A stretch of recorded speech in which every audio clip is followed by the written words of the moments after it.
អនុញ្ញាតសូមគោរពជំរាបសួរលោកពុកអ្នកម្ដាយបងប្អូនជនរួមជាតិក្នុងប្រទេសនិងក្រៅប្រទេសថ្ងៃបុណ្យធំរាជនីលង្វែកពិតជានឹងអង្រួនអារម្មណ៍របស់ពុកម៉ែបងប្អូនដែលជាប្រជាពុទ្ធបរិស័ទរបស់ព្រះអង្គបណ្ឌិតច័ន្ទមនីសារជាថ្មីម្ដងទៀតហើយជាពិសេសនៅរាជនីលង្វែកទឹកដីដ៏សែនកក់ក្ដៅមួយដែលពេលថ្មីនេះគឺវត្តមានរបស់លោកជំទាវអគ្គមហាបាសិកាសៀងចន្ទហេងលោកបានជូនដំណឹងនេះគឺដំណឹងបុណ្យសិទ្ធទានវស្សាអំពីក្រមួនសុទ្ធរហូតដល់ទៅចំនួន10ដើមហើយក៏បំណងធំគឺឲ្យដង្ហែទៅកាន់ទីគោរពបូជាចំនួនដល់ទៅ5ណាតើទីកន្លែងគោរពបូជាចំនួន5នោះនៅឯណាខ្លះណាទី1នោះគឺនៅវត្តសម្បូរមានវត្តភ្នំជាលាវត្តភ្នំព្រះរាជទ្រព្យហើយនិងវត្តតាសុតក៏ដូចជានៅនឹងភ្នំ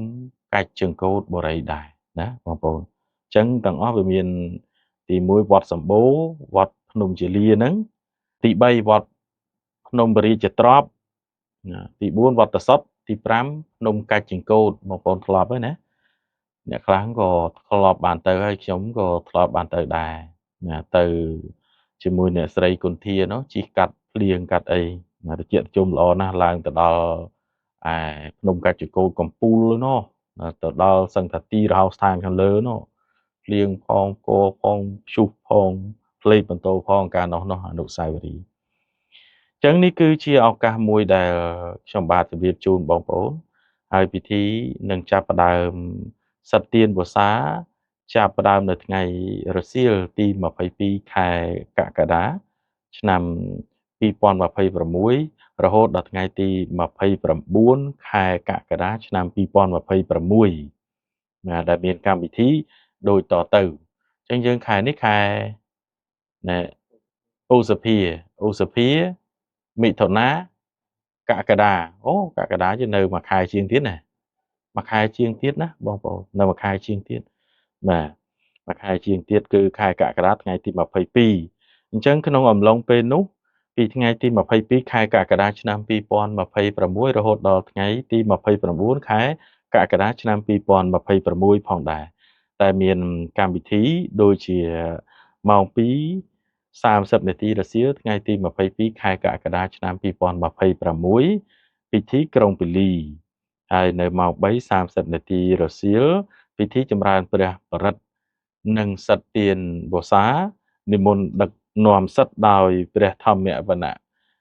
វាសីបណ្ឌិតច័ន្ទមនីព្រះសមូហគុណខេត្តកំពង់ឆ្នាំងនិងជាព្រះចៅអធិការវត្តចន្ទបជោតនារាមហៅវត្តតាសុតហើយសូមជម្រាបជូនផងដែរថាតាមប្រសាសន៍លោកជំទាវ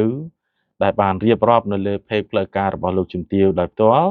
ពិធីសិទ្ធទានវស្សានេះមានរយៈពេល5ថ្ងៃណា5ថ្ងៃពេញ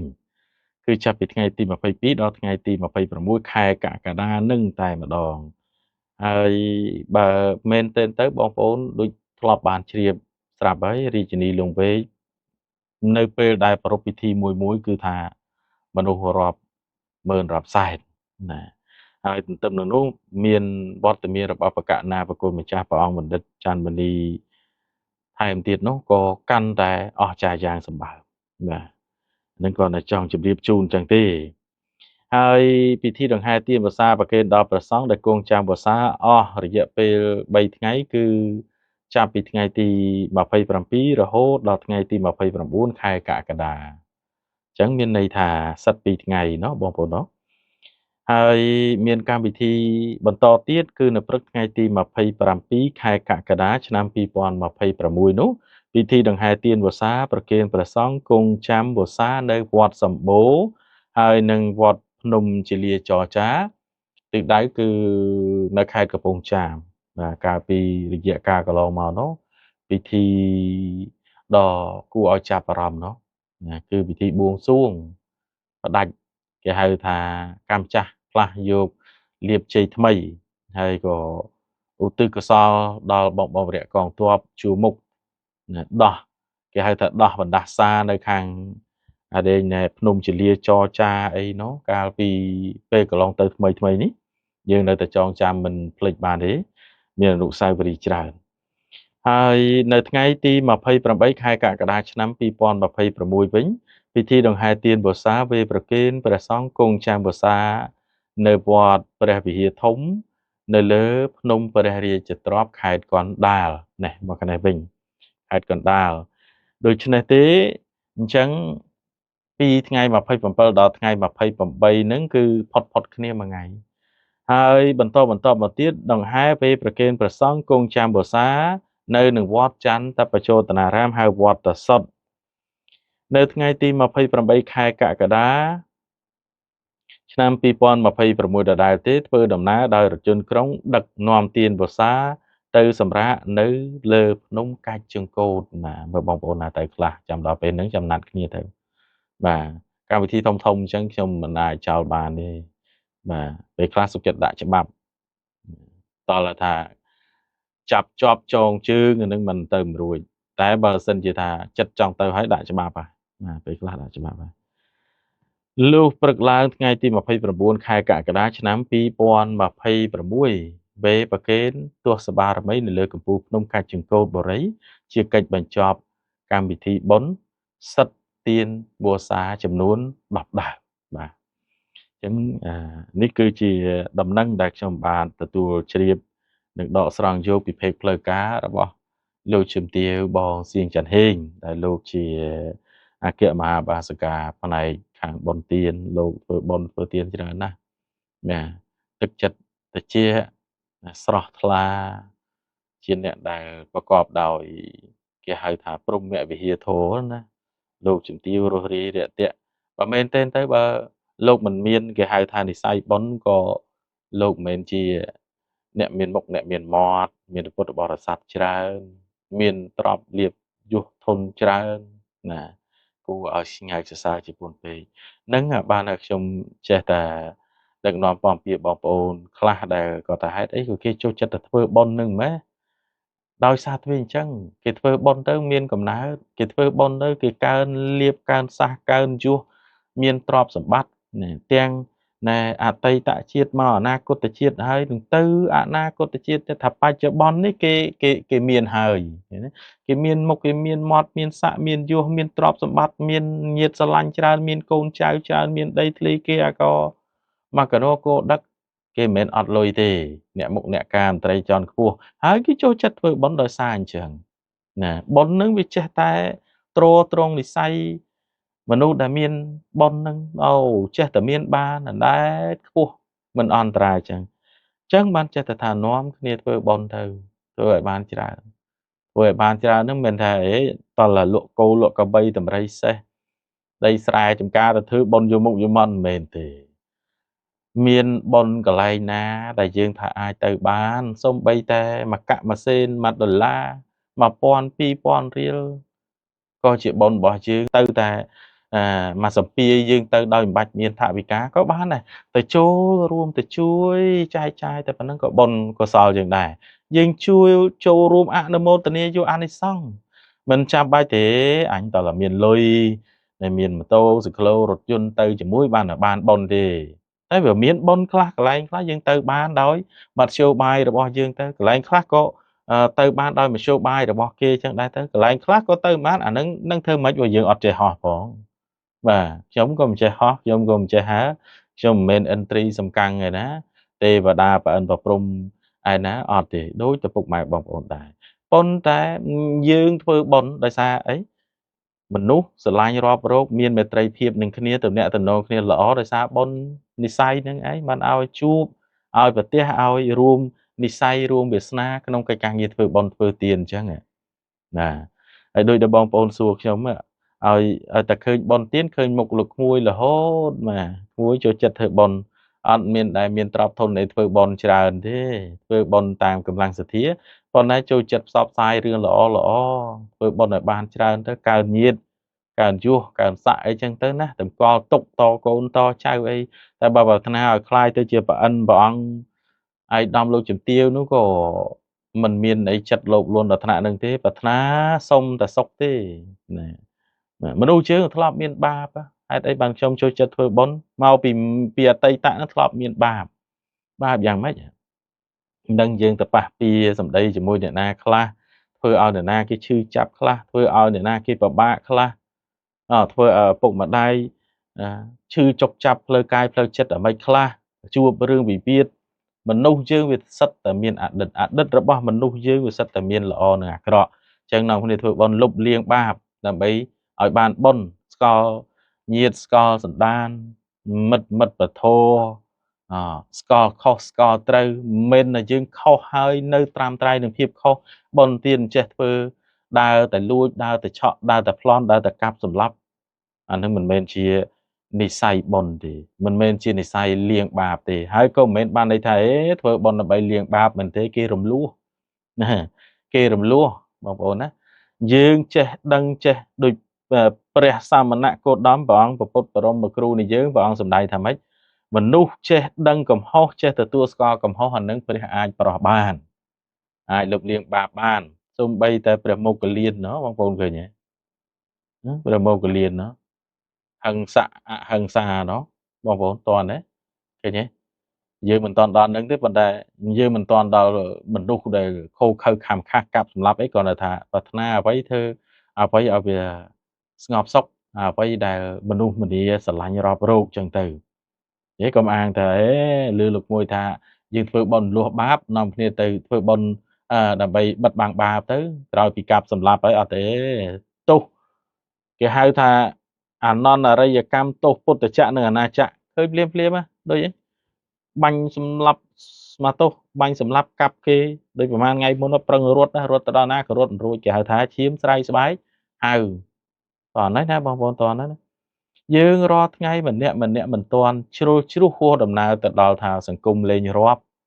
មនុស្សលេងស្កល់អត់ទេបើមានអ្នកខ្លះវាដល់ថ្នាក់នឹងហើយតែយើងត្រឹមតែជាអ្នកធ្វើបុណ្យធ្វើទានដូចនេះអគ្គមហាបាសិកាលោកទាវបងខ្ញុំស្ញើសរសើរ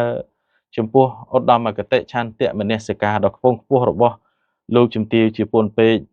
ឥតឧបមាយ៉ាងណាក៏វាអត់ត្រូវខ្ញុំតាមដានមើលលោកជំទាវតាំងពីឆ្នាំ2016 17រហូតមកដល់ឥឡូវមិនដឹងថាប្រមាណឆ្នាំហើយទេឃើញថាលោកធ្វើតែបុណ្យណាធ្វើតែបុណ្យដែលធ្វើបាបអញ្ចឹងណាហើយជារឿយញាតិមិត្តពធស្កល់ណាកិត្តិនាមកិត្តិយសសមិទ្ធផលកិច្ចការកសាងរបស់លោកនោះផុសអណ្ដែតសឹងតែពេញផ្ទៃដីនៃរាជាណាចក្រកម្ពុជាអញ្ចឹងណាក៏ដូចជាវត្តមានរបស់ព្រះអង្គថាឆ្នាំនឹង3ឆ្នាំចុះណាបងប្អូនយើងនិយាយកាត់ខ្លីៗចុះដូចអ្វីដែលយើងព្យាករទុកអញ្ចឹងណាវាដូចជាការរំពឹងថាតើបើព្រះអង្គគង់ប្រថាប់នៅនឹងវត្តចន្ទបជោតនារាមឬមួយក៏ព្រះអង្គមានប្រវត្តិមានគង់នៅឯណាគឺរីចម្រើននៅឯនោះបាទឃើញទេឥឡូវចាប់ផ្ដើមរីចម្រើនដូចអ្វីដែលយើងធ្លាប់រំពឹងសម័យគិតថាវាមិនអាចឥឡូវវាអាចទៅហើយអាចនោះមិនមែនអាចធម្មតាទេអាចខ្លាំងបំផុតដែលកម្រនឹងមានដែលប្រសង់អង្គណាដឹកនាំឲ្យវាពឹសស្ដាររីចម្រើនលឿនដល់ថ្នាក់នេះណានៅក្នុងស្រុកខ្មែរគឺអាចនិយាយបានថាមានតែមួយតែក៏មិនមែនបានន័យថាសម្ដេចសង្ឃព្រះអង្គផ្សេងលោក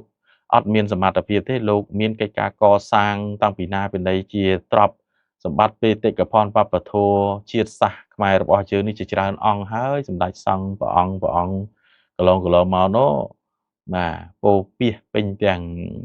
ដីនៃរាជាណាចក្រកម្ពុជាយើងជាទ្រព្យតម្កល់បន្សល់ទុកម្ដងយុគសម័យនេះហើយច្រើនណាស់គ្រាន់តែថាក្នុងរយៈពេលខ្លីនេះខ្ញុំឃើញអ្វីដែលគួរឲ្យសម្គាល់នោះគឺឃើញថាវត្តមានរបស់ព្រះអង្គបតិស្ថានឡើងនេះគឺដឹកនាំពុទ្ធបរិស័ទបានច្រើនរាប់ម៉ឺនរាប់សែនរាប់លានអ្នកនៅក្នុងស្រុកខ្មែរដែលយើងមើលឃើញអំពីគុណសម្បត្តិដ៏ថ្លៃថ្លាកាត់ថ្លៃអត់បានអានឹងដោយសារយើងទៅឃើញតមកឃើញតទៅឃើញតមកឃើញតប៉ុន្តែអ្នកដែលមិនធ្លាប់បានទៅអ្នកដែលធ្លាប់តែឃើញថាទើសមិនចេះតមើលតែពីខាងក្រៅមើលតែការឃ្លីបវីដេអូមិនដែលទៅជន់ទឹកដីវត្តចន្ទបជោតនារាមមកចំអាមផងនោះហូបើថាគាត់ច្បាស់ហ្នឹងវាជារឿងរបស់គាត់ដោយអ្នកខ្លះអត់ធ្លាប់បានទៅរាជធានីឡុងពេកឯងខ្ញុំមិនហ៊ានតែប្រម៉ូសិនជូន ในលោកជំទាវបងទេប៉ុន្តែទឹកដីរាជធានីឡុងពេគ្រាន់តែទៅកំសាន្តហ្នឹងក៏តិចថ្លើមដែរណាក៏តិចចិត្តដែរទៅអង្គុយតែគុំឫស្សីទៅតែសួនច្បារហៅថាកន្លែងកំសាន្តមិនចេះតិចកុំតែខ្ញុំឆ្ងាយទេខ្ញុំនិយាយឲ្យត្រង់កុំមកខ្ញុំឆ្ងាយពីទឹកដីកន្លែងរាជធានីឡុងពេកនោះវាជិត50គីឡូដែរណាបើកុំតែប៉ុណ្្នឹងខ្ញុំជាអ្នកផលិតវីដេអូខ្ញុំទៅអង្គុយថតរាល់ថ្ងៃណាមែនអង្គុយថតរាល់ថ្ងៃបញ្ចេញកម្មវិធីមាតិការាល់ថ្ងៃអប់រំរាល់ថ្ងៃគាត់ថាខ្ញុំវាឆ្ងាយតិចទៅមកនោះព្រឹកងាយបាត់អញ្ចឹងណាខាតការងារផ្សេងអានេះកន្លែងល្អកន្លែងប្រវត្តិសាស្ត្រកន្លែងដែលពោពេញទៅដោយការដឹកនាំនៅក្នុងផ្លូវពុទ្ធពធប្រសង់នឹងឯងយើងគួរមានចំណែកជ្រះថ្លាយើងគួរមានចំណែកចូលរួមក្នុងការគៀងគោមនុស្សធ្វើសេចក្តីល្អវាប្រសើរជាងកុហកភូតភរបង្វិលមនុស្សហើយធ្វើបាបមនុស្សឲ្យមនុស្សកើតទៅជាហិង្សាកើតទៅជាទោសៈឲ្យទៅកាប់ឲ្យទៅសម្លាប់ពីវាលពីការអនាធិបតេយ្យមនុស្សលេងស្កល់មនុស្សស៊ីសាច់មនុស្សស្មាទោសបើសិនជាដល់ដំណាក់កាលនឹងហើយគឺអស់លេងជាមនុស្សម្នាហើយអ្នកធ្វើបុណ្យអ្នកសាងសេចក្តីល្អវាកើតនៅអានិសង្ឃមួយមានបៃតិកើតមកឲ្យមនុស្សនោះវាចេះតែជ្រះថ្លាមនុស្សវាចេះតែចូលចិត្តរាប់រោគចូលចិត្តទៅនៅកន្លែងដែលមានមនុស្សប្រកបដោយព្រហ្មវិហារធម៌សម្ដីសម្ដៅល្អកិរិយាមារយាទចរិតរឹកពីអីមកគួរទទួលយកបានណាទោះបីជុំគ្នាមានកម្មវិធីមានអីសម្បូរបែបហឺហាត្រឹងអើងកងបែបណាក៏អត់មានការបកែប្រកាន់វណ្ណៈទូនាទីស័ក្តិយុអីអត់ទេបាទហើយដូចខ្ញុំឯងបងប្អូនមើលមកសមោខ្ញុំសពថ្ងៃខ្ញុំមានបុណ្យស័ក្តិកិត្តិយសខ្ពង់ខ្ពស់ឧត្តមឧត្តមអីឲ្យល្អប្រសើរទេអត់ទេត្រឹមតែជាមន្ត្រីរាជការធម្មតាប៉ុន្តែពេលខ្លះខ្ញុំនៅក្បែរថ្នាក់ដឹកនាំកម្ពុជាក៏ដោយសារតែកិច្ចការទំនាក់ទំនងល្អហើយលោកផ្ដល់ក្តីស្រឡាញ់ក្តីមេត្តាដោយសារយើងចូលចិត្តសាងសេចក្តីល្អធ្វើសេចក្តីល្អជាពិសេសចំពោះការផ្សព្វផ្សាយដូចសប្តាហ៍ថ្ងៃហ្នឹងបាទអ្នកខ្លះពួកនឹងបើវាទៅធ្វើមិនបានប្រយោជន៍យើងធ្វើទេថាត្រូវហើយបើធ្វើអ្វីអត់បានប្រយោជន៍គេមិនធ្វើទេជួយផ្សព្វផ្សាយជួយចែកចាយជួយគៀងគរឲ្យមនុស្សទៅរកសេចក្តីល្អឲ្យមនុស្សមករកភាពត្រឹមត្រូវឲ្យមនុស្សចេះស្គាល់ចាស់សក់ស្កូវហើយចេះស្គាល់បុព្វបរោះពលឹងដូនតារាប់អានមិត្តភាពតាំងពីកុមារភាពរហូតដល់ចុងយុវវ័យរហូតដល់មជ្ឈិមវ័យអញ្ចឹងណាឥឡូវក្មេងៗចំនួនក្រោយគេទៅវត្តសុទ្ធមកឡើងប្រងព្រាតណាដូចថ្ងៃកន្លងមកនេះថ្ងៃណែពិសាបូជាបាទពាក់កដាលចេះទៅវត្តទៅវានៅទៅរោធោទៅរោអាទៅស្ដាប់លោកទេសនាទៅចង់ជួបប្រភពព្រះអង្គបើនិយាយពីម៉ែវិញតែហ៊ានទៅបដោយខ្លួនដើរទៅកន្លែងនេះកន្លែងនោះគាត់រត់អើបគាត់រត់អោបរត់ថើបរត់ស្វាគមន៍នឹងបាច់បានថតទេហ្នឹងបាទហើយចឹងបានខ្ញុំមានមោទនភាពនាំឲ្យគេហៅថាញ៉ាំងឲ្យសេចក្តីជ្រះថ្លារបស់បរិស័ទរបស់ព្រះអង្គញាតិមិត្តពធសួរនាំរាប់រោគទោះបីយ៉ាងម៉េចយ៉ាងម៉ាក៏នៅតែសួរនាំយ៉ាងម៉េចយ៉ាងម៉ាដល់ពេលដល់វេលាហើយនៅហើយត្រូវតែធ្វើបុណ្យថ្ងៃណាអីថ្ងៃណាប្រាប់ផងនេះអាហ្នឹងពុកម៉ែបងប្អូនដែលជាអ្នកស្រឡាញ់រាប់រោគដែលជាអ្នកគិតអំពីរឿងសេចក្តីសុខស្ងប់ក្នុងផ្លូវពធណាអញ្ចឹងបងប្អូននេះទុកជាការទូងស្គរបញ្ញាស្មារតីឲ្យបានជ្រាបនៅដំណឹងផ្សព្វផ្សាយដែលខ្ញុំបាទដកស្រង់យកពីភេទផ្លូវការរបស់លោកជំទាវបងសៀងច័ន្ទហេងអំពីរឿងរាជធានីលង្វែកដែលនឹងប្រព្រឹត្តកម្មវិធីសិទ្ធិទានព្រះវស្សាទានវស្សាអំពីក្រមួនសុទ្ធណាឃើញអាក្រមួនទានហ្នឹងកាលពីលើកមុនហ្នឹងនៅរាជធានីកម្មវិធីធំហ្នឹងនៅសល់បាទនៅសល់ហើយឥឡូវហ្នឹងថ្មីអ្នកដែលចង់ចូលរួមតាមកម្លាំងសទ្ធាចិត្តបុណ្យរបស់យើងគេហៅថាមោះមុតជ្រះថ្លានឹងកសលផលបុណ្យដែលចង់ធ្វើហ្នឹងក៏ទៅបានចូលរួមជាមួយលោកជំទាវទៅចំនួន10ដើមហ្នឹងក៏មិន10ដើមតូចទេធំហើយដង្ហែទៅកាន់ទីកន្លែងគោរពបូជា5កន្លែងសូមបញ្ជាក់ជូនម្ដងទៀតគឺវត្តសម្បូរវត្តភ្នំជលាចរចាវត្តភ្នំព្រះរាជទ្រព្យវត្តសុទ្ធហើយនឹងភ្នំកាច់ចង្កូតបូរីណាខ្ញុំទៅបានម្ដងទេបងប្អូនភ្នំកាច់ចង្កូតបូរីណា ទិដ្ឋភាពមិនមែនធម្មតាទេស្អាតណាស់នៅពេលដែលយើងឡើងទៅដល់ភ្នំកាច់ចង្កូតបរិយនឹងក៏ស្អាតដូចនៅឯរាំងខ្វាវនោះដែរណា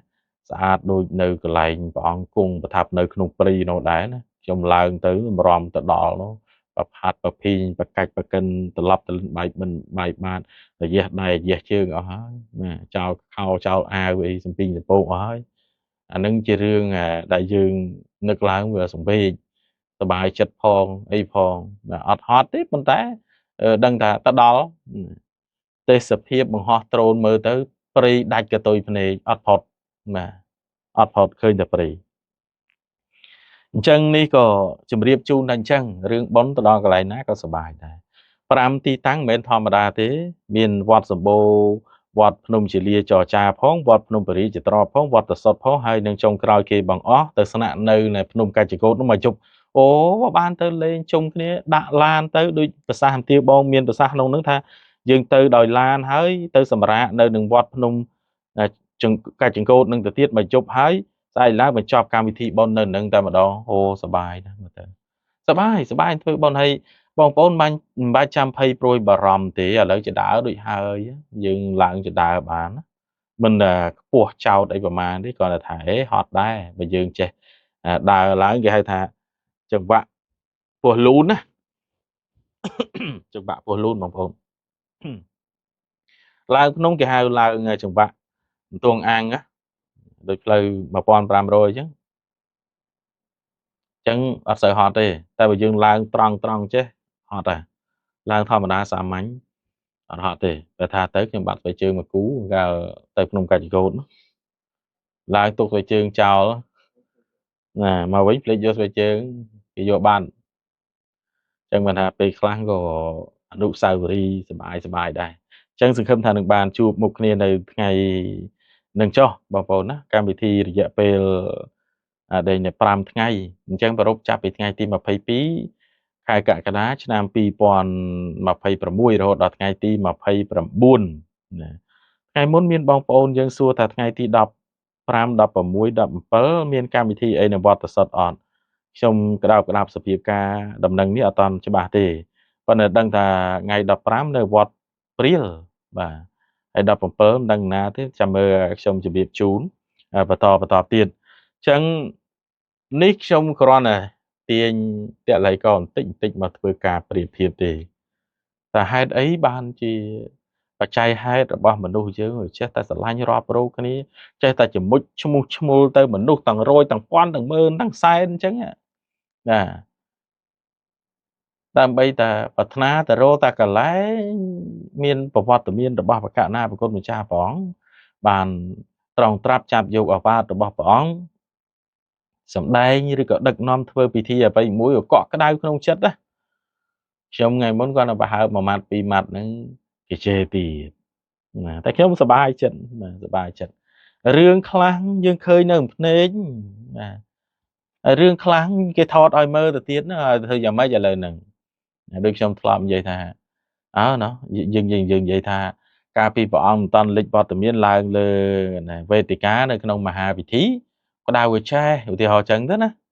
បងប្អូនតាមអត់ទាន់និយាយតាមហេតុភេទទេណា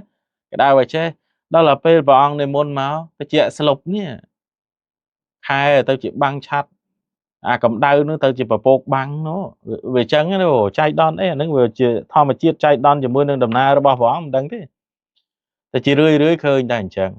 បាទអញ្ចឹងយើងក៏លើកយកមកនិយាយខ្លះទៅមានគេថាឯងជំនឿកាប់មុខបាទខ្ញុំជំនឿកាប់មុខដែរបើអត់ជំនឿខ្ញុំមិនរស់ដល់សប្តាហ៍ថ្ងៃហ្នឹងពុកម្ដាយខ្ញុំសិតតែជាអ្នកជំនឿគ្រាន់តែមិនមែនជំនឿរហូតដល់ណែអស់ខោអស់អាវឬមួយក៏ភ្លៀងផ្លត់សតិទេជំនឿយើងជឿដោយបញ្ញាព្រះអង្គធ្លាប់សម្ដែងថាជឿដោយបញ្ញាណាបណ្ឌិតឯណាបើជឿដោយបញ្ញាបង្រៀនដោយបញ្ញាស្លូតដោយបញ្ញាកាចដោយបញ្ញាសមាធិដោយបញ្ញាយល់ដឹងដោយបញ្ញានឹងបានជាបណ្ឌិតគេអត់វាស់គ្នានឹងកម្រិតបព្វធម៌នឹងការចេះដឹងរៀនសូត្រមានសញ្ញាបត្រនឹងទេបើមែនទេទៅគេវាស់គ្នានឹងចរិយាមេរយាទគុណសម្បត្តិទៅលើសេចក្តីថ្លៃថ្នូរគុណធម៌សុជីវធម៌សីលធម៌សភាវធម៌គេ គេអាករដែលបន្សល់ទុកនឹងវាคล้ายទៅជាឧត្តមប្រយោជន៍សម្រាប់ប្រជារួមជាតិនិងសង្គមយើងទាំងមូលអានឹងគេហៅថាបណ្ឌិតណាបណ្ឌិតហើយបើយើងគ្រាន់តែបានសញ្ញាបត្របើសិលឹកបានតែបណ្ឌិតឈ្មោះតែបណ្ឌិតនឹងវាគំនិតយើងវាមិនកើត